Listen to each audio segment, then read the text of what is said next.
1803 میں سید انشا نے، جو لکھنؤ میں تھے اور مشہور اور معروف شاعر تھے، فورٹ ولیم کالج کی تحریک سے بے خبر ہونے کے باوجود انہوں نے جو ہے وہ رانی کیتکی کے نام سے جو ہے وہ قصہ تصنیف کیا، اور اس میں بھی خالص اردو کے الفاظ جو ہیں وہ انہوں نے شامل کیے۔ بہرحال میر امن دہلوی نے جو باغ و بہار لکھی، اس نے ایک ایسی تحریک کا جو ہے وہ آغاز کر دیا جس نے اردو نثر کو عام فہم، آسان، سلیس اور رواں دواں بنانے میں اہم کردار ادا کیا۔ اس کے بعد نثر لکھنے کا سلسلہ جو ہے وہ شروع ہو گیا، اور ان میں سب سے نمایاں جو ہے وہ ایک اور قصہ فسانہ عجائب کے طور پر ہمارے سامنے آیا، جو کہ 1825 میں لکھا گیا، اور اس کے مصنف جو ہیں مرزا رجب علی بیگ سرور ہیں۔ پھر داستانوں میں مزید اضافہ ہوا، داستان امیر حمزہ اور طلسم ہوش ربا بھی جو ہیں وہ لکھی گئیں، جنہوں نے شہرت حاصل کی۔ فورٹ ولیم کالج کے دیگر لکھنے والوں میں عزیز طلبہ و طالبات بہادر علی حسینی، کاظم علی جوان، خلیل خان اشک، شیر علی افسوس، نہال چند لاہوری، مرزا لطف علی، مظہر علی، شیخ حفیظ الدین، امانت علی شیدا وغیرہ کے نام جو ہیں وہ بہت مشہور ہوئے۔ اردو نثر کا جو ہے وہ بہت چرچا ہوا، اور اردو نثر پہ فورٹ ولیم کالج کا ایسا جادو جو ہے وہ چڑھا کہ دیکھتے ہی دیکھتے پورے ہندوستان میں اردو نثر کا چرچا ہونے لگا۔ تو اگر ہم کہیں کہ اردو نثر کو فروغ دینے میں فورٹ ولیم کالج نے اہم کردار ادا کیا، اور اردو نثر کو فروغ دینے کا سہرا جو ہے وہ فورٹ ولیم کالج کے سر جاتا ہے، تو یقیناً یہ درست بات ہے۔ اس کے علاوہ اگر ہم آگے بات کریں تو داستانی ادب کے ساتھ ساتھ ایک طرف 1842 میں قائم شدہ دلی کالج کی جو ٹرانسلیشن سوسائٹی ہے، اس نے مختلف موضوعات پر کتابیں شائع کرائیں، تو دوسری طرف عیسائی مشنری بھی اپنا کام جو ہے وہ کرتے رہے۔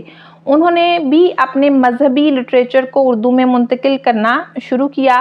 اسی زمانے میں اردو زبان میں دھڑا دھڑ اخبار بھی شائع ہونا شروع ہوئے، اور ہوتے ہوتے ہندوستان میں اخبارات کا ایک نہ ختم ہونے والا سلسلہ جو ہے وہ شروع ہوا، اور اردو نثر جو ہے وہ ترقی کی راہ پر گامزن ہو گئی۔ یہی وہ زمانہ تھا عزیز طلبہ و طالبات جب مرزا غالب ہر تحریک سے الگ تھلگ رہ کر کسی شعوری مقصد کے بغیر اپنے دوستوں اور شاگردوں کے نام خطوط لکھ رہے تھے۔ وہ نہیں جانتے تھے کہ وہ جو خطوط لکھ رہے ہیں وہ کل کو اردو نثر کے لیے کس قدر جو ہیں وہ فائدہ مند ہوں گے، اور ان کے خطوط اردو نثر کا بیش قیمت جو سرمایہ ہیں وہ ثابت ہوئے۔ ہمارے تمام ناقدین جو ہیں انہی خطوط کو جدید اردو نثر کا سنگ میل قرار دیتے ہیں۔ پروفیسر آسی ضیائی نے جو ہے وہ غالب کے ان خطوط کے بارے میں کہا کہ غالب نے اردو نثر میں پہلی بار اظہار ذات کا دروازہ کھولا، اور اس میں کوئی شک نہیں ہے کہ غالب کے یہ خطوط جدید نثر کو ایک نئی راہ پر ہموار کرنے کے لیے، ایک نئے راستے پر چلانے کے لیے ان خطوط نے انتہائی اہم کردار ادا کیا۔ 1857 میں پاک و ہند کے مسلمانوں پر، بلکہ ہمیں کہنا چاہیے کہ بر صغیر کے لوگوں پر جو قیامت ٹوٹی اور جس کرب میں یہ قوم مبتلا ہوئی، اس سے نجات دلانے کے لیے سر سید احمد خان کو قدرت نے منتخب کیا۔ سر سید احمد خان نے انگریزی تعلیم حاصل کرنے پر جو ہے وہ زور دیا، اور تمام برصغیر کے لوگوں اور خاص طور پر مسلمانوں کی زندگی کو جو ہے وہ بے حد متاثر کیا۔ سر سید خود صاحب طرز ادیب تھے، اور ان کی تحریر جو ہے وہ ابتدائی طور پر تو روایتی قسم کی تھی، لیکن پھر آراستہ اور پیراستہ جو ہے وہ نثر انہوں نے لکھنا بھی شروع کی۔ سر سید نے مختلف موضوعات پر قلم اٹھایا اور اردو نثر کو ایک نئی راہ جو ہے وہ عطا کی۔ انہوں نے جو ہے وہ قرآن مجید کی تفسیر لکھی، اور پھر ایک رسالہ تہذیب الاخلاق کے نام سے جاری کیا، مضامین اور انشائیے لکھے جنہیں انگریزی میں ایسے بھی کہا جاتا ہے۔ تو مضمون اردو میں لکھنے کا سب سے پہلا سہرا جو ہے وہ سر سید کے سر پر ہی سجتا ہے۔ تو سر سید نے اپنی تحریر کے ذریعے برصغیر کے لوگوں کے اندر اور خاص طور پر مسلمانوں کے اندر بیداری اور ذمہ داری کی لہر جو ہے وہ دوڑا دی۔ تو جدید نثر کی جو چھاپ سر سید نے چھاپی تھی اس کا سلسلہ ابھی تک جو ہے وہ جاری ہے۔ بہت سے ادیبوں نے، بہت سے نثر نگاروں نے سر سید کے اثر کو قبول کیا، وہ اس تحریک میں شامل بھی ہوئے۔ ان میں خواجہ الطاف حسین حالی، مولوی نذیر احمد، مولانا محمد حسین آزاد، مولانا شبلی نعمانی خاص طور پر جو ہیں وہ قابل ذکر تھے۔ مولانا الطاف حسین حالی بنیادی طور پر جو ہے وہ شاعر تھے، انہوں نے غزل بھی کہی، نظم بھی لکھی اور آنے والی نسلوں کو متاثر بھی کیا، لیکن ساتھ ہی وہ اردو نثر کی طرف متوجہ بھی ہوئے۔ انہوں نے تنقید اور سوانح نگاری کا جو ہے وہ آغاز کیا۔ مقدمہ شعر و شاعری لکھ کر انہوں نے اردو تنقید کے لیے راہ ہموار کی اور سوانح نگاریاں جو ہیں وہ لکھ کر انہوں نے اردو نثر کے لیے بیش بہا سرمایہ جو ہے وہ چھوڑا۔ ڈپٹی نذیر احمد کی اگر ہم بات کریں تو ڈپٹی نذیر احمد نے بہت سی کتابیں لکھی۔ انہوں نے انڈین پینل کوڈ کا ترجمہ تعزیرات ہند کے نام سے کیا، مگر ان کی اہمیت ناول نگار کی حیثیت سے ہمارے سامنے آتی ہے۔ اردو میں سب سے پہلے ناول ڈپٹی نذیر احمد نے ہی جو ہے وہ لکھنا شروع کیا، ڈپٹی نذیر احمد نے لکھنا شروع کیا۔ ان کے ناول جو ہیں وہ اصلاحی ہیں اور بہت سارے ناول نگاروں نے ان پر کڑی تنقید بھی کی، لیکن بہرحال ناول جو ہے وہ اگر جہاں بھی ناول کا ذکر آئے گا، اردو ناول کا ذکر آئے گا، تو سب سے پہلے نذیر احمد کا نام جو ہے وہ ضرور آئے گا۔ نذیر احمد کے بعد جن ناول نگاروں نے مختلف زبانوں میں اس فن کو آگے بڑھا کر اردو نثر کی ترقی میں اہم کردار ادا کیا، ان میں رتن ناتھ سرشار، عبدالحلیم شرر، خواجہ حسن نظامی، راشد الخیری اور مرزا ہادی رسوا کے نام جو ہیں وہ انتہائی اہم ہیں۔ مرزا ہادی رسوا نے فنی لحاظ سے ناول کی صنف کو بہت چمکایا۔ ان کا ناول امراؤ جان ادا اردو کے بہترین ناولوں میں شمار ہوتا ہے اور اسے بہترین نفسیاتی ناول بھی قرار دیا جاتا ہے۔ 20ویں صدی میں اردو ناول میں کمال فن حاصل کرنے والوں میں پریم چند، قرۃ العین حیدر، عصمت چغتائی، کرشن چندر، عزیز احمد، عبداللہ حسین، بانو قدسیہ، خدیجہ مستور، الطاف فاطمہ، جمیلہ ہاشمی، نثار عزیز بٹ، نسیم حجازی، ممتاز مفتی، مستنصر حسین تارڑ، رحیم گل، رضیہ بٹ، یونس جاوید، بشرا رحمان وغیرہ کے نام جو ہیں وہ قابل قدر ہیں۔ تو یوں نثر کا سلسلہ ہے وہ ناول کی شکل میں آگے بڑھتا دکھائی دیا۔ مولانا محمد حسین آزاد اپنے ہم عصر لکھنے والوں میں اسلوب کے حوالے سے بہت زیادہ مؤثر قلم رکھتے ہیں۔ ان کی مشہور اور معروف تصنیف آب حیات قدیم تذکروں اور جدید ادبی تنقید کے درمیان ایک اہم کڑی ہے۔ اس کتاب میں آزاد نے نثر نگاری کا وہ ہنر دکھایا کہ اس کا جواب نہیں ملتا۔ تاریخ ادب ایسے خشک موضوع پر اس قدر دلچسپ اور دلکش کتاب کا لکھا جانا دشوار کام تھا۔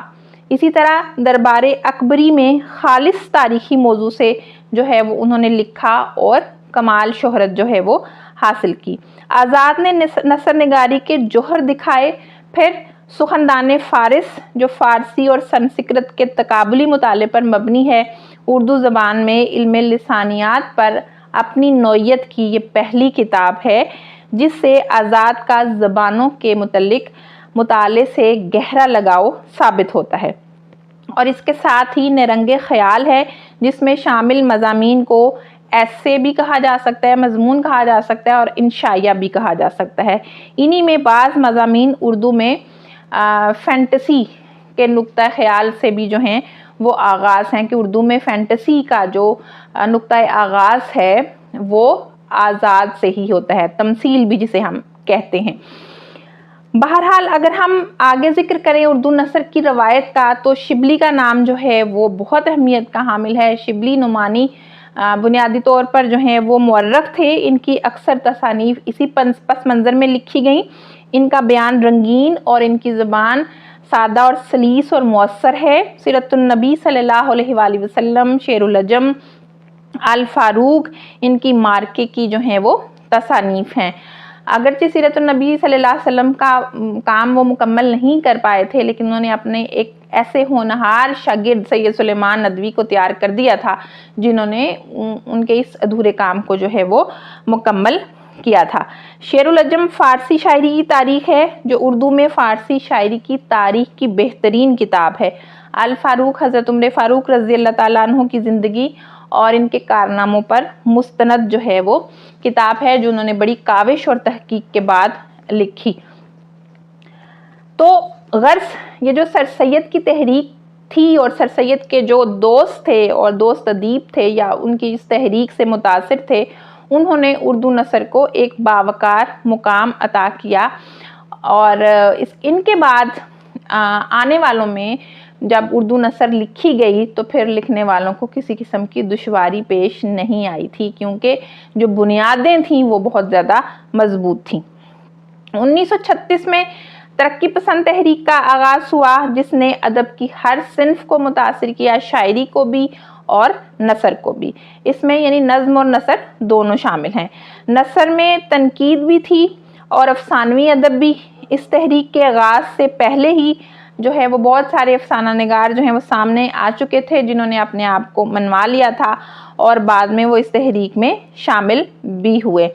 ان افسانہ نگاروں نے، ناول نگاروں نے یا شعراء نے جو ہے وہ معاشرتی مسائل کو اپنے افسانوں میں اور شاعری میں اور دیگر اصناف میں جگہ دی اور سماجی اور معاشی مسائل کے حوالے سے خصوصی طور پر جو ہے وہ قلم اٹھایا۔ اس تحریک سے جو لوگ متاثر ہوئے ان میں پریم چند، علی عباس حسینی، کرشن چندر، حاجرہ مسرور، عصمت چغتائی، احمد ندیم قاسمی، فیض احمد فیض، حیات اللہ انصاری، راجندر سنگھ بیدی کے نام جو ہیں وہ زیادہ اہمیت کے حامل ہیں۔ اس کے علاوہ حسن عسکری، قرۃ العین حیدر، غلام عباس، انتظار حسین، مسعود مفتی، ممتاز مفتی، مرزا ادیب کا شمار بھی معروف افسانہ نگاروں میں جو ہے وہ ہوتا ہے۔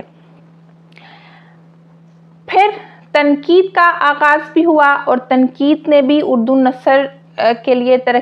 نثر کو ترقی دینے کے لیے جو ہے وہ راہیں ہموار کی۔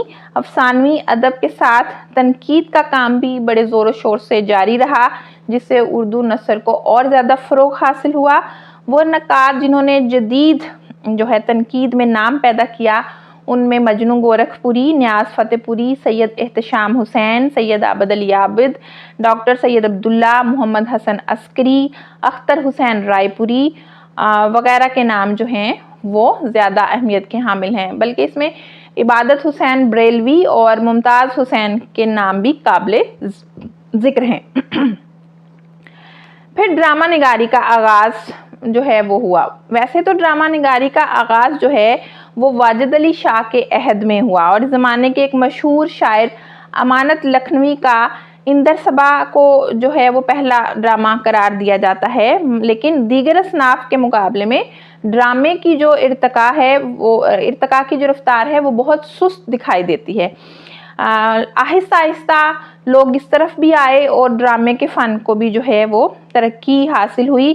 پہلے سٹیج ڈرامہ جو ہے وہ آیا، لیکن سٹیج ڈرامہ مسلمان معاشرے میں زیادہ مقبولیت حاصل نہ کر سکا، لہٰذا اکثر ڈرامے جو ہیں وہ صرف کتابی شکل اختیار کر سکے۔ جن ڈرامہ نگاروں نے اس صنف میں ابتدا میں مقبولیت حاصل کی ان میں امتیاز علی تاج کا نام جو ہے وہ سر فہرست ہے۔ امتیاز علی تاج اور آغا حشر کا نام جو ہے وہ ڈرامہ نگاری کی روایت میں سب سے پہلے لیا جاتا ہے۔